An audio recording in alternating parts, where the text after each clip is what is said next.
Nega o'zbek ayollari o'ziga e'tibor bermaydi? Men Madina Junaydullayevna, Simona Lady Fit asoschisi, intim gimnastika bo'yicha trener coach hisoblanaman. Shu kungacha 2000 dan ortiq ayollarni sog'lom va sevimli bo'lishlariga o'z hissamni qo'shib kelyapman. Assalomu alaykum leydilarim.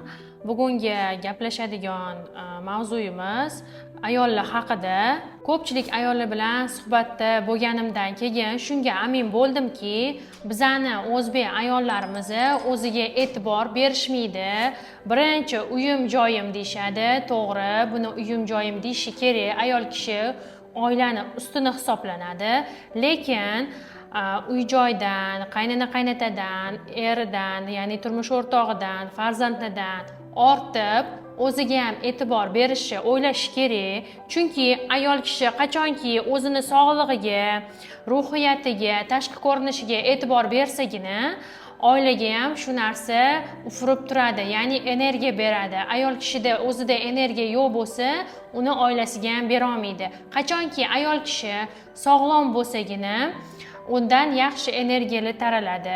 Ya'ni sog'lig'ingizda problemalar bo'lsa, muammolar bo'lsa yokida tozasta a'zoyingizda tug'ruqdan keyin yokida yillar o'tib har xil muammolar bo'lsa, bu sizni tushkunlikka tushiradi. Chunki bizani ayollarni kayfiyatimizni, ya'ni bachadonimiz bilan chambarchas bog'liq hisoblanadi. Shuni hisobiga siz birinchi o'rinda ichki organlaringizni sog'lomlashtirishdan boshlashingiz kerak. Ya'ni men nima demoqchiman? Atir upali salonlardan ko'ra birinchi sog'lig'ingizga e'tibor berishni boshlashingiz kerak. Shundagina siz uyingizda sog'lom muhitni yarata olasiz. Bizaga yoshligimizdan bizni ayollarga singdirib kelishadi. Oilani tutishi, qizlarimizga, ayniqsa yosh qizlarimizni turmushga tayyorlayotganda, ertaga erga tegsang nima bo'ladi? Qaynonang haydab yuboradi, ering ko'tingga tepib yuboradi deb singdirib kelamiz. Shu stereotip bizani o'zbek qizlarimizda singib kelyapti, o'zbek oilalarida. Uy tutishni o'rgatamiz, bola parvarishini o'rgatamiz, osh ovqatni hammasini idealniy qilamiz, lekin o'ziga qarashi, sog'lig'iga e'tibor berishi, kayfiyatini ko'tarishi, o'zini yaxshi ko'rishi, samootsyenkasini oshirishi o'rgatmaymiz. Shuni hisobiga hozirgi ayollarimiz, qizlarimizda stress ko'p, ya'ni o'zligiga e'tibor berishmaydi, sog'lig'ligini o'ylashmaydi, sog'lig'ligida ham muammolar bo'lsa, orqaga surishadi, keyinroq bo'ladi.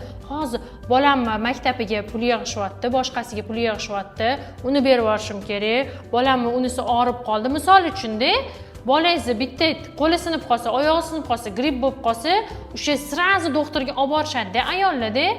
Eri ham, mana xo'jayini ham, qaynona qaynotasi ham hammaligi skoriyalar chaqirishadi, doktorga olib borishadi, yotqizishadi, tuzatishadi. Bu yaxshi ayollarga xos holat bu, o'zbek ayollariga. Lekin o'zligiga kelganda oxiri yotib qolguncha yurishadi o'sha kasallik bilan.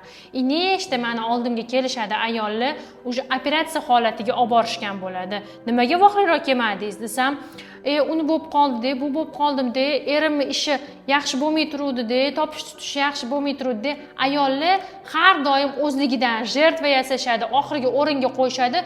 Shuni hisobiga ham har xil stresslar bo'ladi, o'ziga ishonch past bo'ladi va oilalarda ham mojarolar kelib chiqadi shuni hisobiga.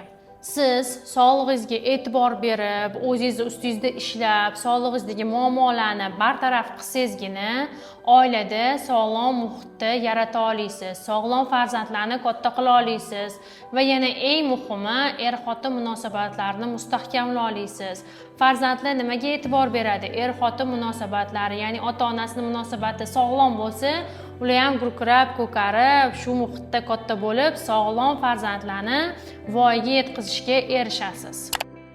Agar sizda peshob ishlab tura olmaslik, hind sohasidagi har xil ketli ajralmalar, aloqa paytidagi sezuvchanlikning pasayishi, libidoning tushib ketishi, orgazmning yo'qligi, rektatsiyalik, sistatsiyalik, opusheniya matki birinchi, ikkinchi darajalisi, gemoroy, qabziyat, hind sohasidagi qorayishlar, jinsiy lablarning osilishi, va yana bir qancha muammolar bo'lsa, bu faqat sizda emas, ko'pchilik ayollarimizda bu muammolar uchraydi.